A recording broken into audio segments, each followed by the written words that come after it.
नमस्कार दोस्तों, सत्ता संतुलन बदल रहा है। ये कोई भावनात्मक नारा नहीं, बल्कि अंतर्राष्ट्रीय आर्थिक आंकड़ों और वैश्विक संस्थानों के विश्लेषण पर आधारित एक ठोस वास्तविकता बनती जा रही है। क्योंकि अंतर्राष्ट्रीय मुद्रा कोष यानी IMF के नवीनतम आंकड़ों के सामने आने के बाद दुनिया के जाने माने उद्योगपति और टेक्नोलॉजी लीडर एलॉन मस्क का ये बयान सामने आया कि भारत अब वैश्विक आर्थिक विकास में अमेरिका से आगे निकल चुका है।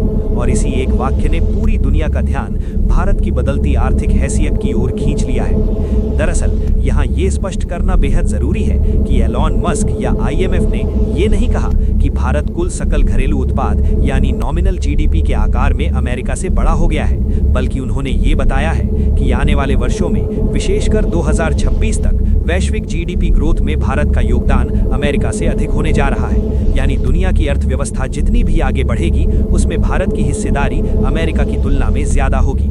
और यही वो बिंदु है जहां से वैश्विक सत्ता संतुलन के बदलने की बहस शुरू होती है।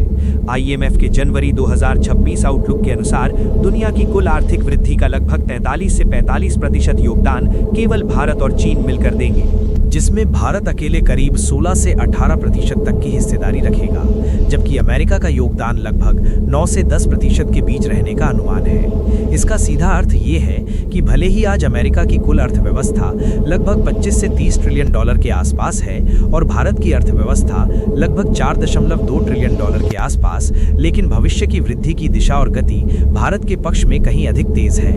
और यही वजह है कि एलॉन मस्क ने इस डेटा पर प्रतिक्रिया देते हुए कहा कि balance of power is changing, यानी अब आर्थिक ताकत केवल पश्चिमी देशों तक सीमित नहीं रहने वाली, बल्कि एशिया विशेषकर भारत और चीन की भूमिका निर्णायक होने जा रही है।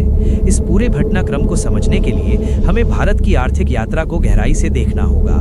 पिछले एक दशक में भारत ने जिस तरह से बुनियादी ढांचे, डिजिटल अर्थव्यवस्था, मैन्युफैक्चरिंग, स्टार्टअप इकोसिस्टम, सेवा क्षेत्र और घरेलू खपत में तेजी दिखाई है, उसने भारत को दुनिया की सबसे तेजी से बढ़ती बड़ी अर्थव्यवस्थाओं में शामिल कर दिया है। IMF, विश्व बैंक और अन्य अंतर्राष्ट्रीय एजेंसियों के अनुसार भारत लगातार 6.5 से 7.5% की वार्षिक GDP ग्रोथ बनाए रखने में सक्षम है, जबकि अमेरिका, यूरोप और जापान जैसी विकसित अर्थव्यवस्थाएं 1.5 से 2.5% की सीमित वृद्धि पर सिमटी हुई हैं। यही कारण है कि भले ही अमेरिका का कुल आकार आज बड़ा हो, लेकिन उसकी ग्रोथ स्लो हो चुकी है। वहीं भारत युवा आबादी, बढ़ती खपत, डिजिटल क्रांति, इंफ्रास्ट्रक्चर निवेश और वैश्विक सप्लाई चेन शिफ्ट के कारण तेजी से आगे बढ़ रहा है। चीन के बाद भारत वो देश है जो वैश्विक विकास का सबसे बड़ा इंजन बनता जा रहा है।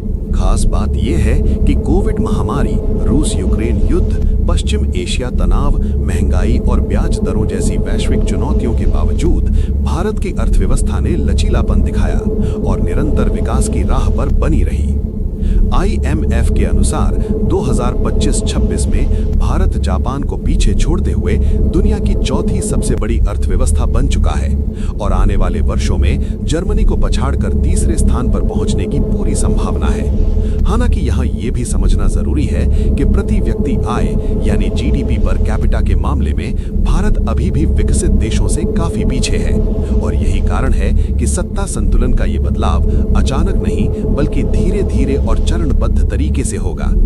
एलॉन मस्क का बयान दरअसल एक संकेत है कि भविष्य की आर्थिक लड़ाई केवल सैन्य ताकत या राजनीतिक प्रभाव से नहीं बल्कि आर्थिक विकास, तकनीकी नवाचार और उत्पादन क्षमता से तय होगी। भारत की ताकत इस समय उसके विशाल घरेलू बाजार, युवा कार्यबल, डिजिटल भुगतान प्रणाली, स्टार्टअप्स, IT और सर्विस सेक्टर, अंतरिक्ष और रक्षा क्षेत्र में आत्मनिर्भरता तथा मेक इन इंडिया और चिप मैन्युफैक्चरिंग जैसे अभियानों में छिपी है।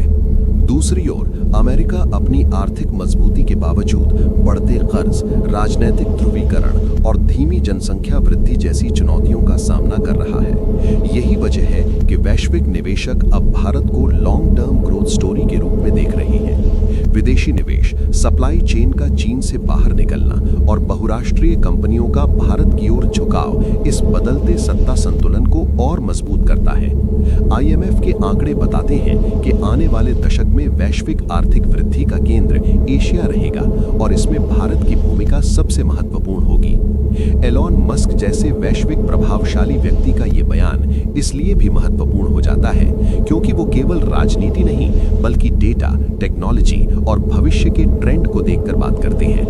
कुल मिलाकर निष्कर्ष यही निकलता है कि भारत ने अभी अमेरिका को कुल जीडीपी में पीछे नहीं छोड़ा है, लेकिन विकास की रफ्तार, वैश्विक योगदान और भविष्य की संभावनाओं के मामले में भारत अब अमेरिका से आगे निकल चुका है। और यही वो बिंदु है जहां से ये कहा जा सकता है कि वैश्विक सत्ता संतुलन सच में बदल रहा है।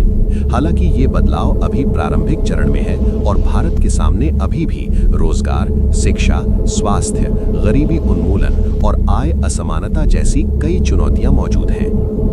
लेकिन अगर मौजूदा विकास गति बनी रहती है तो आने वाले वर्षों में भारत न केवल आर्थिक बल्कि रणनीतिक और तकनीकी रूप से भी वैश्विक शक्ति के रूप में उभर सकता है। और यही कारण है कि आईएमएफ के आंकड़े और एलॉन मस्क का बयान केवल एक खबर नहीं बल्कि भविष्य की दिशा का संकेत है, जो ये बताता है कि 21वीं सदी में वैश्विक अर्थव्यवस्था का नेतृत्व धीरे धीरे पश्चिम से पूर्व की ओर और विशेष रूप से भारत की ओर स्थानांतरित हो रहा है। अगर आपको लगता है कि आने वाले समय में भारत दुनिया की सबसे बड़ी आर्थिक शक्ति बन सकता है तो कमेंट में जरूर बताइए आपकी राय क्या है।